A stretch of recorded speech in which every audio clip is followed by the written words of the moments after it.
everyone, welcome back to my channel Tribeni's Cooking and Baking. আজি মই আপোনালোকৰ ওচৰলৈ এটি ৰেচিপি লৈ আহিছোঁ। সেইটো ইমান টেষ্টি আৰু ইমান ডিলিচিয়াছ যে আপোনালোকে অতি সহজে এই ৰেচিপিটো বনাব পাৰিব। সেই ৰেচিপিটো হৈছে পেপাৰ চিকেন। আপোনালোকে এই চিকেন ৰেচিপিটো কেনেকৈ বনাব লাগে আহকচোন মোৰ লগত। চিকেন ৰেচিপিটো কাৰণে মই লৈ লৈছোঁ 3 পোৱা চিকেন। ইয়াতে মই দি লৈছোঁ 1 স্পুন নিমখ,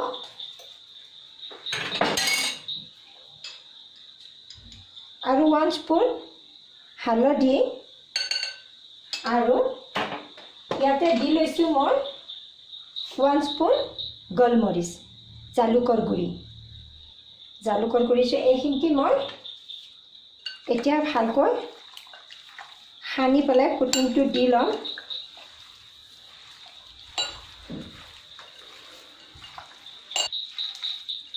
এইখিনি মই 20 মিনিটৰ কাৰণে মেৰিনেট কৰি থ'ম। সানি পিনে এনেকুৱাকৈ থৈ দিম। তাৰপিছত আৰু এটা ষ্টেপ হৈছে মোৰ মছলাখিনি। এই ৰেচিপিটোত ড্ৰাই মছলা নিদিয়ে, এটা ৰোষ্টেড মছলা দিয়ে। সেইকাৰণে মই গোটেইখিনি মছলা ৰোষ্ট কৰি ল'ব লাগিব। এতিয়া মই মছলাখিনি ৰোষ্ট কৰি ল'ম।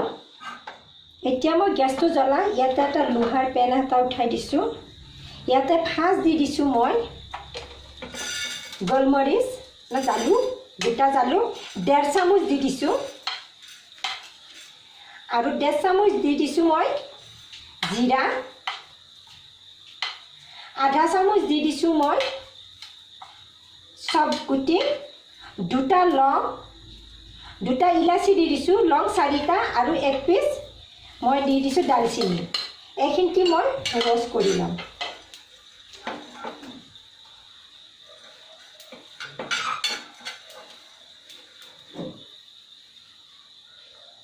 আৰু ইয়াৰ লগত মই লাষ্টত দি দিছোঁ 5টা শুকান জলকীয়া। এইখিনি মই ৰোষ্ট কৰি ল'ম। পেপাৰ চিকেনত কেতিয়াও, মই আৰু এবাৰ কৈছোঁ, পেপাৰ চিকেনত কেতিয়াও শুকান মছলা নিদিয়ে। ড্ৰাই ৰোষ্ট কৰি পেলাই সেইটো অলপ ৰাফলি চপ কৰি এইটো দি দিয়ে। এইটো আপোনালোকে মন কৰিব। এইখিনি মোৰ ড্ৰাই হৈ গৈছে। এইখিনি মই এতিয়া অলপ গ্ৰাইণ্ড কৰি ল'ম, দৰদৰীয়াভাৱে ল'ম, মিহি নহয়, পাউডাৰ নিচিনা নহয়, মিহি কৰি ল'ম। এতিয়া মই গেছটো অফ কৰি দিওঁ। এইটো হৈছে ছেকেণ্ড ষ্টেপ।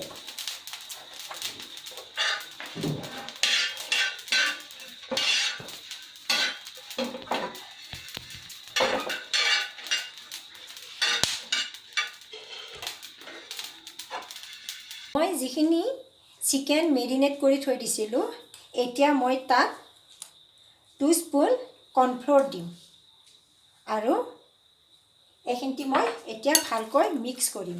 কৰ্ণফ্ল'ৰখিনি মই হাতেৰে মিক্স কৰিম। আৰু ইয়াতে মই তেল অলৰেডি গৰম হ'বলৈ দি দিছোঁ।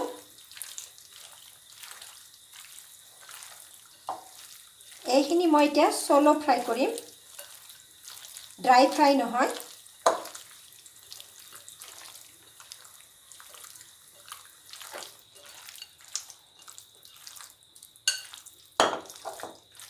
এতিয়া মই এইখিনি কেৰাহীত দি দিম। এতিয়া মই ইয়াতে মাংসখিনি দি দিম।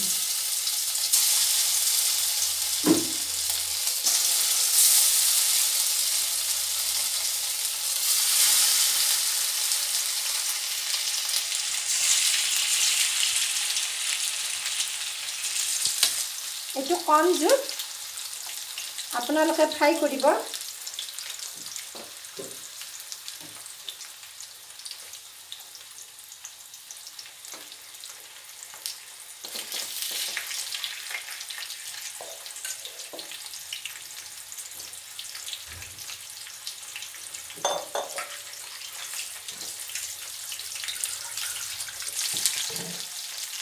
আৰু মই যেতিয়া ফ্ৰাই কৰি থাকোঁ, ইয়াৰ ওপৰত 2 চামুচৰ নিচিনা মই সয়া চচ দি দিম। এইটো একচুৱেলি মেৰিনেট কৰাৰ সময়তে দিব লাগিছিলে।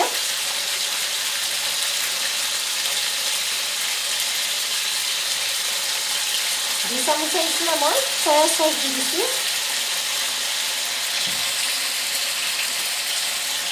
আৰু এতিয়া মই এইটো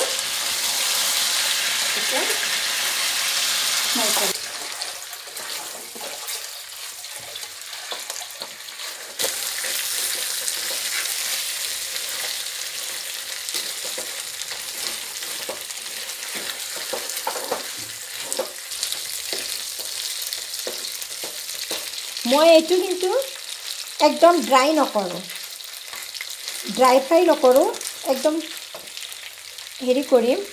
এইখিনিতে আপোনালোকে চলো ফ্ৰাই কৰিব, ডিপ ফ্ৰাই নকৰিব। ইয়াতে মই মেৰিনেট কৰি লৈছিলোঁ নিমখ, হালধি আৰু গোলমৰিচ, এইখিনিতে লৈ লৈছোঁ। পিছত যেতিয়া মই ফ্ৰাই কৰাৰ আধা ঘণ্টা ৰখাৰ পিছত, মেৰিনেট কৰা আধা ঘণ্টাৰ পিছত মই ইয়াতে দি দিছিলোঁ 2 চামুচ কৰ্ণফ্ল'ৰ। তাৰপিছত মই যেতিয়া কেৰাহীটোত তেল গৰম হৈছিলে, তাৰপিছত মই এইখিনি চিকেনখিনি দি দিছিলোঁ। চিকেনখিনি দিয়াৰ পিছত মই ইয়াতে 2 চামুচ মই সয়া চচ দিছোঁ। সয়া চচ দি এতিয়া মই এইটো ফ্ৰাই কৰি আছোঁ। এইটো হৈছে ফাৰ্ষ্ট ষ্টেপ। যেতিয়ালৈকে এইখিনি ধুনীয়াকৈ ফ্ৰাই হয়, তেতিয়ালৈকে মই আৰু এটা কেৰাহী ইয়াতে ইউজ কৰিম। সেইটো হৈছে মোৰ আৰু এটা মছলাৰ কাৰণে। এইটো আৰু এটা পেন মই উঠাই দিছোঁ।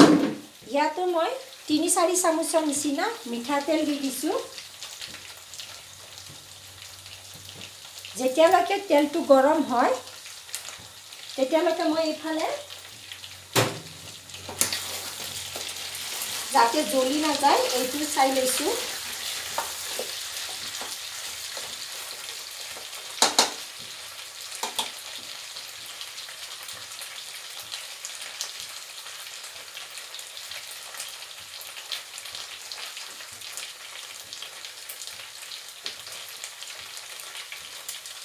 তেলটো গৰম হৈ গ'লে মই একদম মিহি মিহিকৈ কুটি লোৱা পিঁয়াজ আৰু নহৰু দি দিছোঁ। ইয়াতে এইখিনি ভাজি লৈছোঁ মই।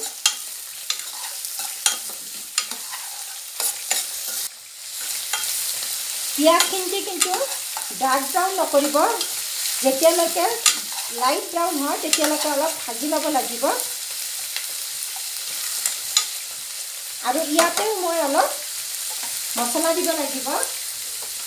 আৰু এইখিনি চাব লাগিব যেতিয়ালৈকে এইখিনি ফ্ৰাই হৈ যায়। ভালকৈ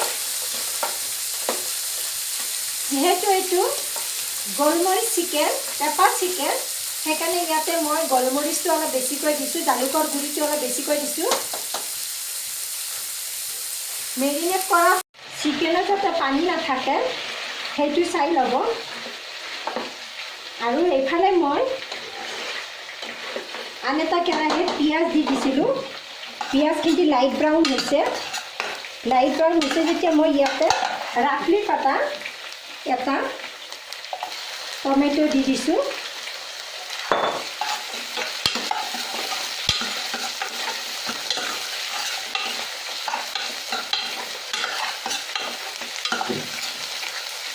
আৰু টমেটোটো দিয়াৰ পিছত মই ইয়াতে দি দিম হালধিৰ গুড়ি।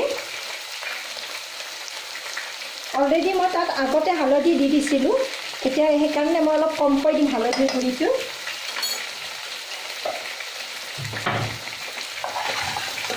এইটো বেলেগ মছলা নাযায়, যিখিনি মই ৰোষ্ট কৰি লৈছিলোঁ সেইখিনিয়ে যাব।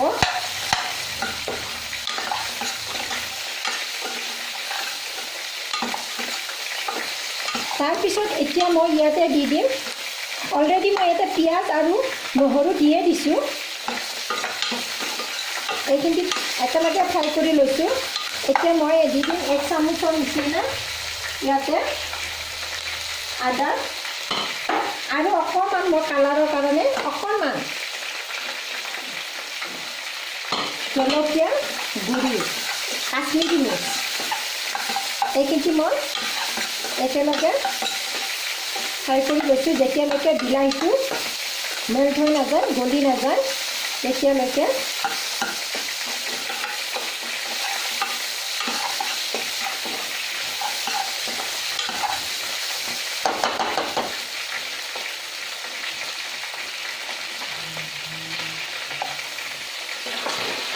এইফালে মই মাংসটো হৈয়ে গৈছে।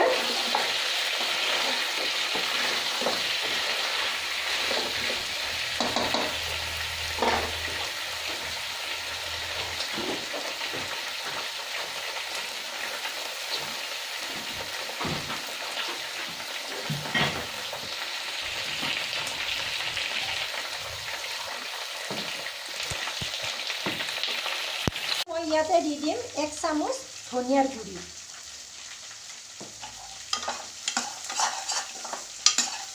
এতিয়া মই দি ল'ম এয়া যিখিনি মই মছলা মই ৰ'ষ্ট কৰি লৈছিলোঁ সেইখিনি মই এতিয়া এই মছলাৰ লগতে দি দিম। গোটেইখিনি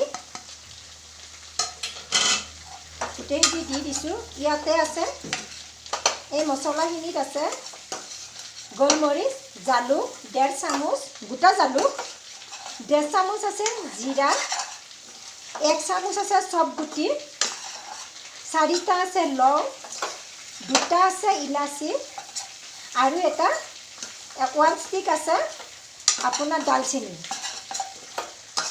এইখিনি যেতিয়া ফ্ৰাই হৈ যাব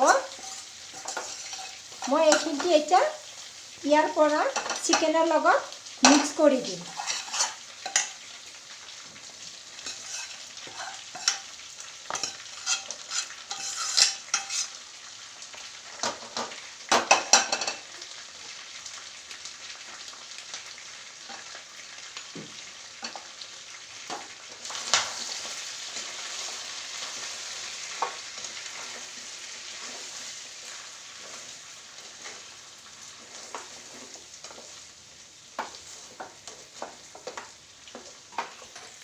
চাই লওক কালাৰটো ইমান ধুনীয়া লাগিছে।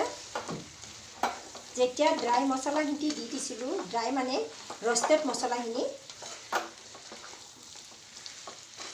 এইটো বস্তু এনেকুৱা ড্ৰাই কৰিও ৰাখিব পাৰে, কিন্তু মই গ্ৰেভি কৰিম।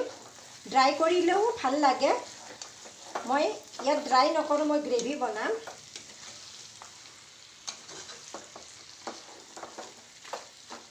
ইয়াতে অলপমান মই দি দিছোঁ এতিয়া অকণমান পানী, গৰম পানী।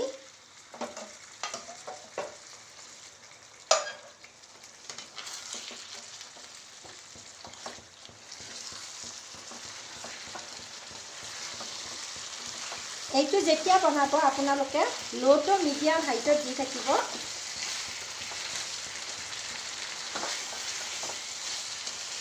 এইটো ডিছ খাবৰ কাৰণে আপুনি ৰাইচৰ লগত খাব পাৰে, নানৰ লগত খাব পাৰে, আপুনি ৰুটিৰ লগত খাব পাৰে, পৰঠাৰ লগত খাব পাৰে। এইটো চবৰে লগত আপোনালোকে খাব পাৰে। আৰু এতিয়া মই লাষ্টত অকণমান নিমখ দি দিম। আপোনালোকে চাই ল'ব, সাৱধানে দি দিব।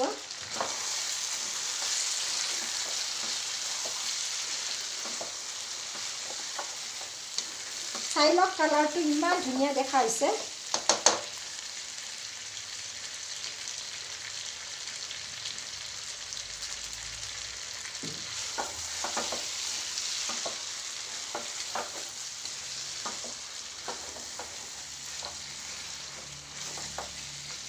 মই যেতিয়া গ্ৰেভি কৰিম সেইকাৰণে মই ইয়াতে আৰু অলপমান গৰম পানী দি দিম।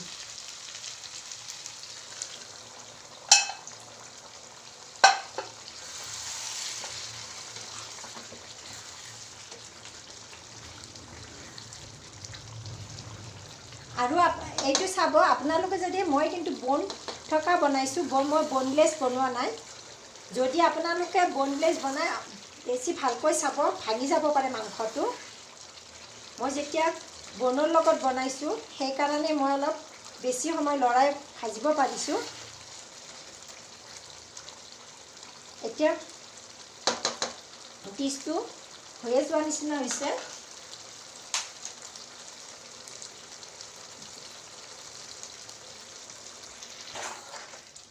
মোৰ চিকেন ৰেচিপিটো হৈ গ'ল। এই ৰেচিপিটো আপোনালোকে এবাৰ ট্ৰাই কৰিব। খাবলৈ খুব টেষ্টি হয়, স্পাইচি হয় আৰু কালাৰটো চাই লওক নাই, ইমান ধুনীয়া কালাৰ হৈছে। মই বেছি তেলো দিয়া নাই।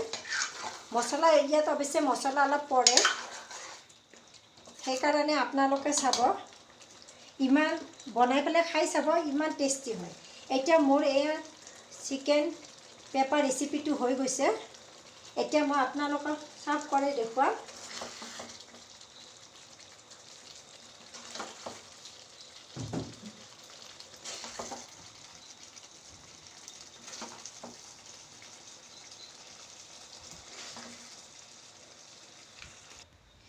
মই ইয়াতে অলপমান ধনিয়াৰ পাতেৰে গাৰ্নিচিং কৰি দিছোঁ।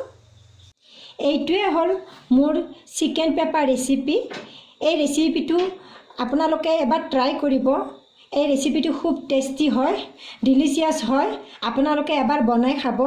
আৰু যদি এই ৰেচিপিটো আপোনালোকৰ সঁচাই ভাল লাগিছে, মোৰ চেনেলটোক আপোনালোকে লাইক কৰক, ছাবস্ক্ৰাইব কৰক আৰু শ্বেয়াৰ কৰিবলৈ নাপাহৰিব। কমেণ্টত লিখিব কেনেকুৱা হৈছে। Thank you so' much.